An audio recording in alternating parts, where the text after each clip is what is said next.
Hi everybody, welcome to another episode of Discover My Culture!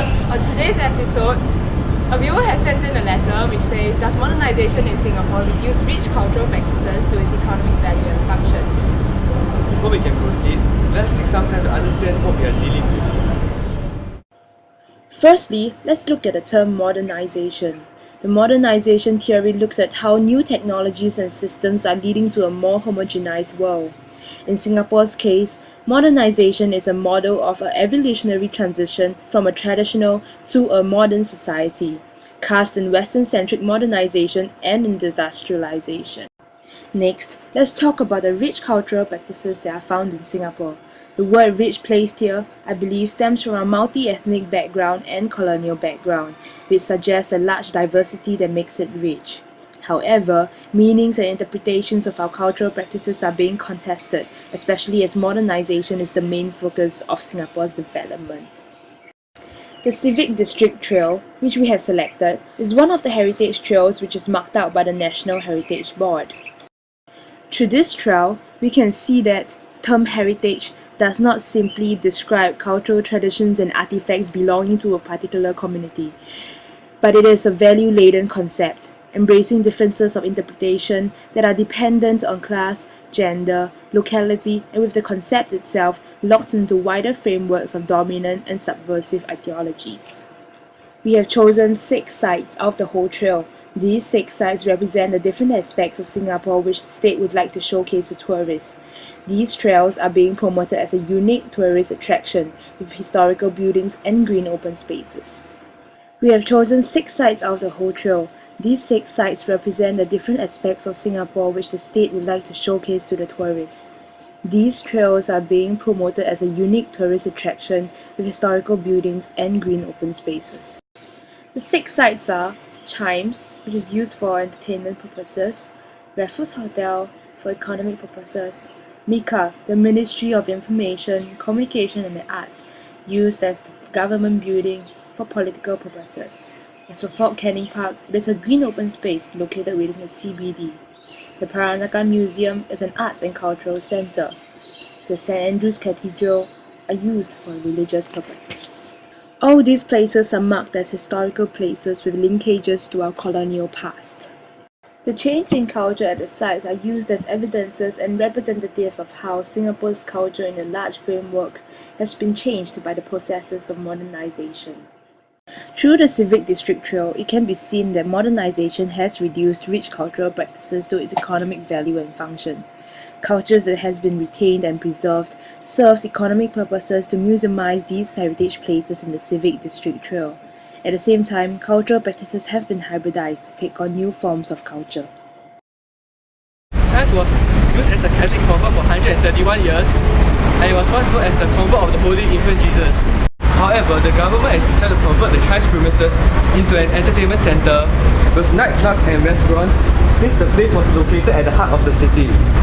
Moreover, the government also had plans to develop Singapore's tourism industry and modernize the city during the 1980s in order to attract more foreign investments into the country so that its economy is able to compete with other developed regions.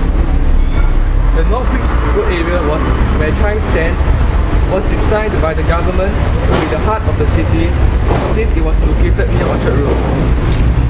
Hence, most of the schools in the area had to be relocated, and Chimes was definitely not spared, as by the time St. Nicholas Girls' School moved out of that premises in 1985, the former Raffles Institution building, which was directly opposite it, has already been demolished, and that site was taken over by Raffles City.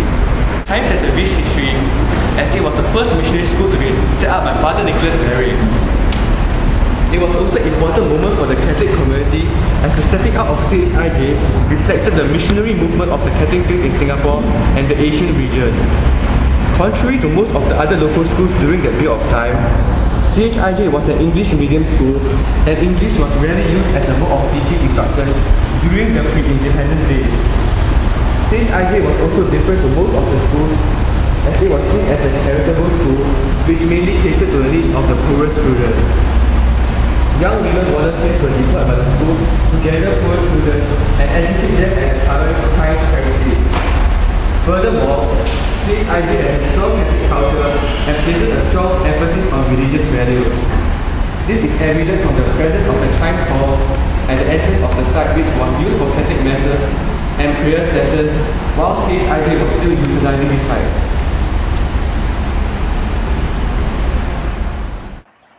The government also had plans to develop Singapore's tourism industry and modernize the city during the 1980s in order to attract more foreign investments into the country so that its economy is able to compete with other developed nations.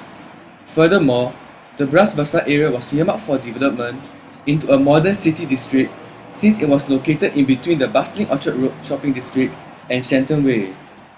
In addition, the authorities also saw it as inappropriate for a school to be located right next to a modern hotel, shopping centre, cum convention centre. So Chimes has to become an entertainment centre to complement it. Therefore, it can be deduced that the pragmatic approach taken by the government for economic development has resulted in this cultural loss. Appeals against the move made by the school were also rejected by the government as the authorities were determined to execute their plans and the school was coerced into moving out. This was not a natural process since the school had no other alternatives but to be relocated.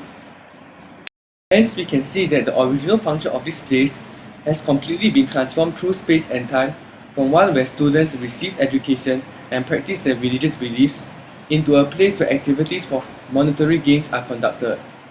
The collective memory and culture of the students who studied in these premises in the past suddenly disappeared in line with the government's aim to modernize the city and utilize the whole place fully for commercial purposes. Most people who visit Chimes today mainly view this venue as a place for watching soccer and hanging out with friends, and they have little memory of its former use. This is because although some of the murals and the designs have been left intact, there are little things of intrinsic value which reminds us about the culture and the daily lives of students. What have taken over it are rows of bars and restaurants which contain entertainment culture, and this is in direct contrast to the secondary socialization which used to take place here. As a result, it can be seen that the people's interaction with the place has changed over the years, and the rich history like the strong English and Catholic cultural traditions have been transformed into a multitude of other cultures present like the Irish, Indian and Chinese. For example, there is an Indian bar, Irish pub and Chinese restaurant located in the current day site.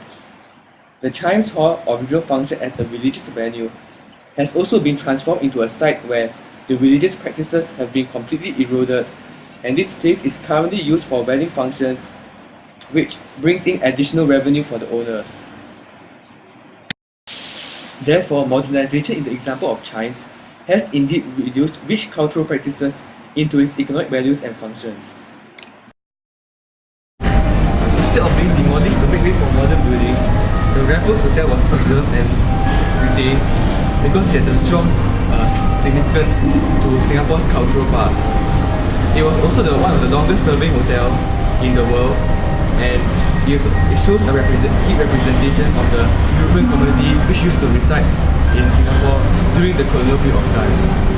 Besides that, the European merchants and traders who used to reside in this hotel when stopping over at Singapore, since Singapore used to be a trading port and was known as the crossroad of the East during that period of time.